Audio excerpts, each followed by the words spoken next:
大家好，我是美貌与智慧不足、逗比来凑数的辣妈莫妮卡。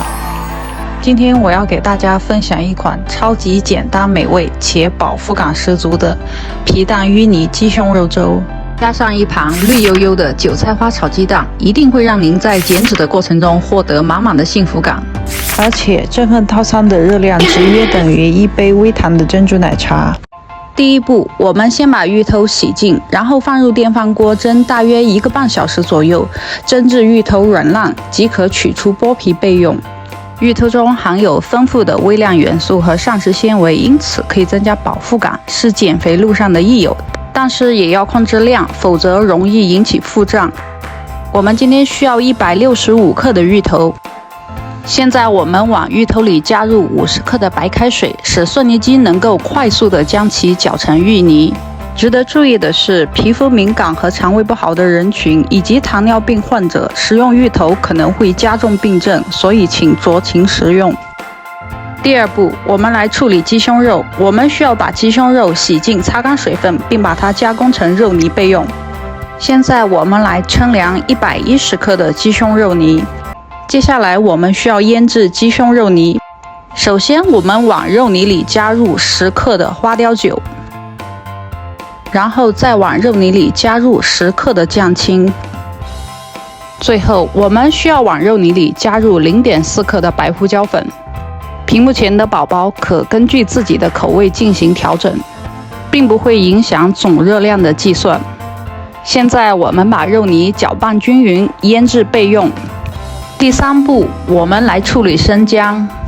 我们需要把生姜洗净、切丝，并称量10克备用。第四步，我们现在来处理皮蛋。当然，不喜欢皮蛋的宝宝可以选择不加，或者是用鹌鹑蛋代替。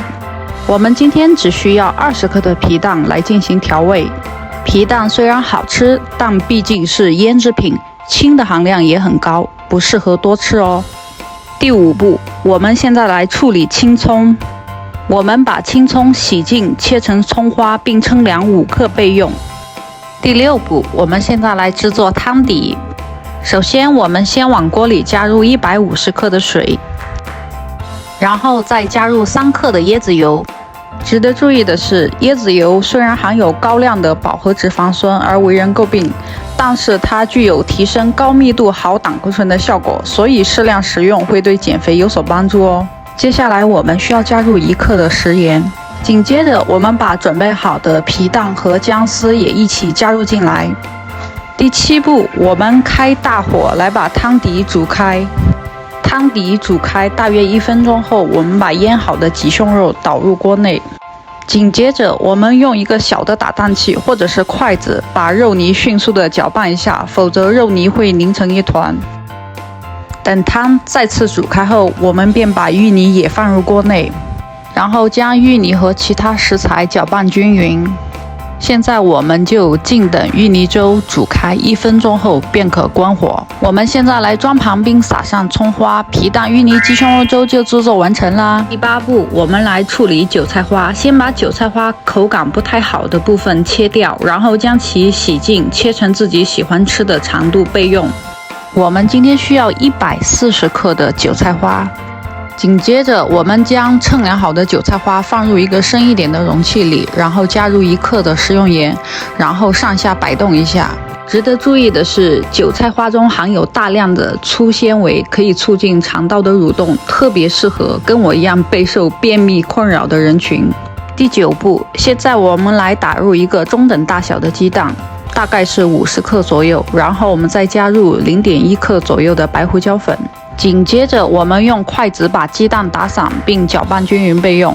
第10步，我们现在来称量6克的橄榄油备用。第11步，我们现在来炒配菜。首先把准备好的橄榄油倒入锅内，并打开中小火。由于今天我们用的油量比较少，所以我们用一个这样的小刷子把油均匀刷开来。当锅热起来的时候，我们把准备好的鸡蛋倒入锅内，大概翻炒几下，让鸡蛋定型。这时候我们就可以把韭菜花加进来，翻拌一下，然后盖上锅盖，让其煎1分钟左右，便可揭开锅盖。这时候迅速的将其翻炒均匀，便可关火。最后一步，我们来装盘。装盘完成，老规矩，给我们的劳动成果来个大特写吧。大家注意一下，这份550卡的套餐，我在设计的时候特地的把3大元素的摄入比例精准的把控在4:3:3的范围内。这份食谱只适用于普通的减脂人群，并不适用于想要增肌的宝宝哦。感兴趣的宝宝可以试试看哦。感谢您的耐心观看，我们下次再见。